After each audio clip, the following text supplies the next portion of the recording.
What are electrolytes and non-electrolytes? This is the question. What are the examples of electrolytes and non-electrolytes? These questions are very important because when you study the electrochemistry part or the electrolysis chapter, then the concept of electrolytes and non-electrolytes is very important, and in this video lecture we discuss fully, or we discuss about the electrolytes and non-electrolytes. What are the examples of electrolytes and non-electrolytes? We discuss about this topic in full details. So watch this video up to the end of the video and understand what are electrolytes and non-electrolytes, and I also discuss about the strong electrolyte and weak electrolyte with electrolytes and non-electrolytes.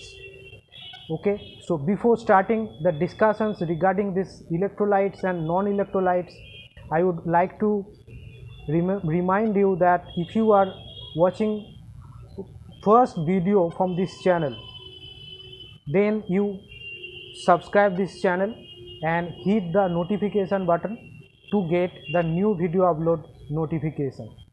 Let's start the discussions about electrolytes and non-electrolytes. You know, compounds, ionic compounds are electrolytes. Ionic compounds are electrolytes and polar covalent compounds are electrolytes. Electrolytes are the compound that in their aqueous solution or molten state can conduct electricity. That means the electrolytes means the substance that in the aqueous state, aqueous solution or in the molten state they can conduct electricity. That is called electrolytes. So electrolyte means an ionic compound or a polar covalent compound that can conduct electricity. Ionic compound or polar covalent compounds that can conduct electricity in their aqueous solution or in the molten state. These compounds or these substances are called electrolytes. See examples of electrolytes. Electrolytes, some acids like nitric acid, sulfuric acid, hydrochloric acid, these are examples of electrolytes. Some bases like sodium hydroxide, potassium hydroxide, ammonium hydroxide, these are bases and electrolytes. Bases, these bases act as electrolytes, and some salts, sodium chloride, lead chloride, copper sulfate, these are also called electrolytes. Why these are electrolytes? Because in the aqueous solution, of this substance or in the molten state, this substance dissociates into the component ions, and aqueous solution of these substances or molten state of these substances can conduct electricity. Good conductor of electricity. They are aqueous solution and in the molten state, these compounds are very good conductors of electricity. Good conductors of electricity, and for this reason these are called electrolytes. And on the other hand, non-electrolytes. Non-electrolyte means the compounds that cannot dissociate into their component ions in the aqueous solution or in the molten state of the compound. Means these compounds, distilled water, alcohol, cane sugar, benzene, glucose, urea, kerosene and carbon disulfide, these type of substances are called non-electrolyte because these substances cannot form ion in their aqueous solution or in the molten state.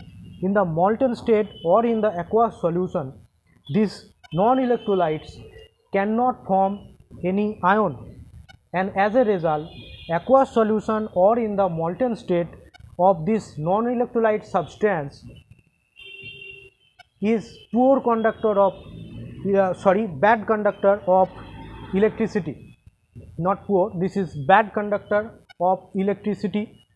The non-electrolyte solutions cannot conduct electricity because of the absence of ions. In the case of non-electrolytes, these are not dissociating or not ionizing. So as a result, the ion cannot form in their aqueous solution or in molten state. So for this reason, the non-electrolytes are bad conductor of electricity. And if we talk about an electrolyte, suppose we take electrolyte HCl. HCl in the aqueous solution, this can produce H plus and Cl minus. Okay, in aqueous solution, you know, HCl is a polar covalent compound, and in aqueous solution HCl break into or ionizes into two ions, one is H plus ion and another is Cl minus ion in H2O medium. Okay, so in H2O, HCl hydrochloric acid dissociate into two ions H plus and Cl minus ions. As a result, this aqueous solution of hydrochloric acid can conduct electricity, and these are behaving as electrolytes. But in the electrolyte case, electrolytes can be divided into two classes. One that is the strong electrolyte, another one that is called weak electrolytes. Now we discuss about what do I mean by strong electrolytes and weak electrolytes. Non-electrolyte means they do not break into the ions in aqueous or molten state, but strong electrolytes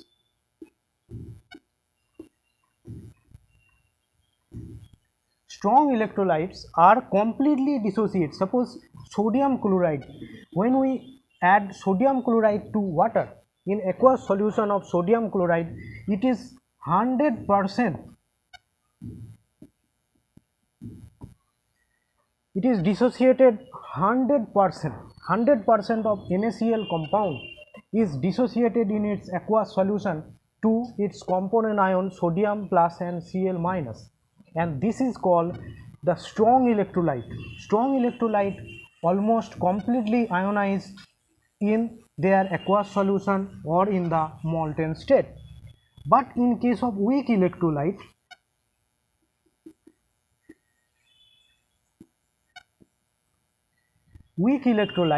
for example, if we take example of ammonium hydroxide,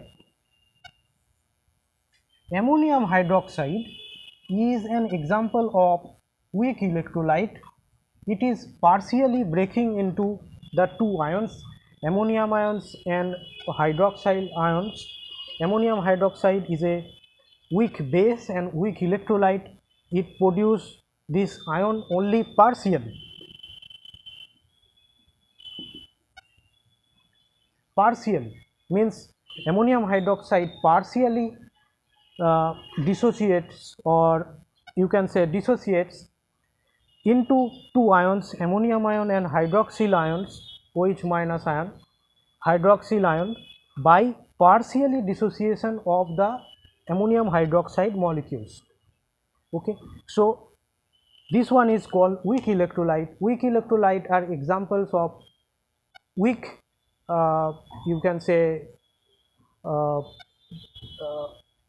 they are not a, these are strong electrolyte are good conductor and weak electrolytes are poor conductor of electricity, because in their aqueous solution, in strong electrolyte aqueous solution, more number of ions present, and for this reason the strong electrolyte solution is a good conductor. But in weak electrolyte solution, due to the less number of or small amount of the ions can form in the aqueous solution or molten state of the weak electrolytes. So for this reason, weak electrolyte solution, aqueous solution or molten state, is a poor conductor of electricity. And weak electrolyte case, it is partially ionized and ionized or dissociation, whatever. And for strong electrolyte, the ionization or dissociation is 100% always. Ionization term is applicable when a polar covalent compound is dissociating into their component ions, and dissociation is applicable, dissociation term is applicable when an ionic compound is producing its ion. Suppose this one is example of dissociation, but when HCl in aqueous solution produce H plus and Cl minus ion, that is called ionization of hydrochloric acid molecule. So in this way you can understand that what are actually the electrolytes and non-electrolytes. Electrolytes and non-electrolytes are those substances where the aqueous solution, when aqueous solution or molten state of the substance can conduct electricity due to the presence of ion, that time substance is termed as the electrolyte. And when the aqueous solution or the molten state of the substance cannot conduct electricity due to the absence of any free ions in their aqueous solution, that is called a non-electrolyte. And these are some examples of non-electrolyte. I already discussed about the examples of some non-electrolytes. So this is the discussions regarding the electrolytes and non-electrolytes with their examples. I think you understand this topic well, what I am discussed right now. Still, if you have any question regarding this discussions, that electrolytes and non-electrolytes, their examples, then you can write me in the comment section below. I would definitely answer your question. And thank you for watching this discussion. Don't forget to subscribe this channel and recommend this channel to others.